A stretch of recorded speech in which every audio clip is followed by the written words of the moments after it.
शंकराचार्यांचं हिंदू धर्मासाठी योगदान काय असा प्रश्न विचारलाय नारायण राणेंनी।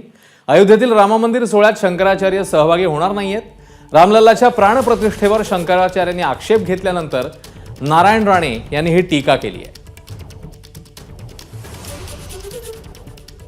या मंदिराला शंकराचार्यांनी होणाऱ्या मंदिराला शुभेच्छा द्याव्यात की त्याच्यावर टीका करावी। म्हणजे त्यांच्या शंकराचार्यांनी आमच्या बीजेपीला मोदी साहेबांना राजकीय दृष्टिकोनातून पाहतायत। हे राजकीय दृष्टिकोनातून मंदिर होत नाही, धार्मिकतेने राम आमचा देव आहे, दैवत आहे आणि त्याच्यासाठी हे सगळं होत आहे आणि केलं जात आहे। दिवस पूर्ण होण्याचा कधी होऊ दे, पण रामाची मूर्ती तिथे जागेवर येते, आम्हाला नतमस्तक व्हायला येईल याचं समाधान आहे आम्हाला। शंकरांच्या म्हणण्याला त्यांचं योगदान त्यांच्या जीवनातलं सांगावं। हे योगदान हिंदू धर्मासाठी दिलं जे रामाने दिलं।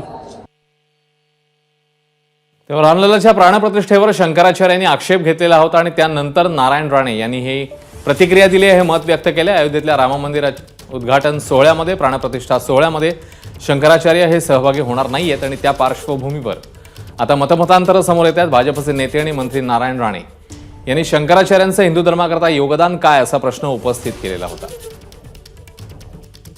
आपण पुन्हा एकदा बघूया नारायण राणे या संदर्भात नेमकं काय म्हणाले आहेत। या मंदिराला शंकराचार्यांनी होणाऱ्या मंदिराला शुभेच्छा द्याव्यात की त्याच्यावर टीका करावी। म्हणजे त्यांच्या शंकराचार्यांनी आमच्या बीजेपीला मोदी साहेबांना राजकीय दृष्टिकोनातून पाहतायत।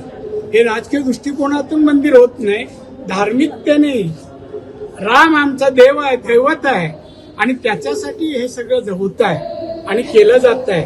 दिवस पूर्ण होण्याचा कधी होऊ दे, पण रामाची मूर्ती तिथे जागेवर येते, आम्हाला नतमस्तक व्हायला येईल याचं समाधान आहे आम्हाला।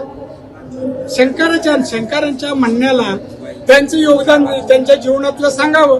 हे योगदान हिंदू धर्मासाठी दिलं जे रामाने दिलं। एबीपी माझा, उघडा डोळे बघा नीट।